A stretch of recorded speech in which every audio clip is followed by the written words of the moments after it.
Let's do a Solex unboxing. Light relief band. This is red light therapy using 6 red light diodes. What? Cepheid dots. Put them on the skin with a frequency program on it.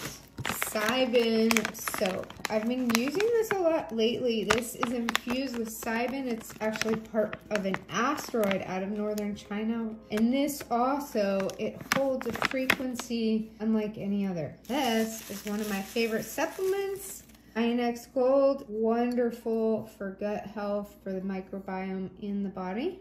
Another one of my favorites, Solex Spray, is a wonderful facial serum with vitamin C extracts in it.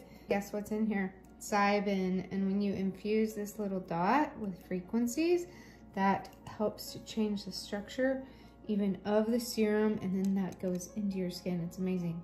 And the newest in Solex jewelry, the blue agate cybin bracelet. These 3 magnets help to balance and strengthen the body, and then these black beads are cybin. I needed another ASTM transducer headset.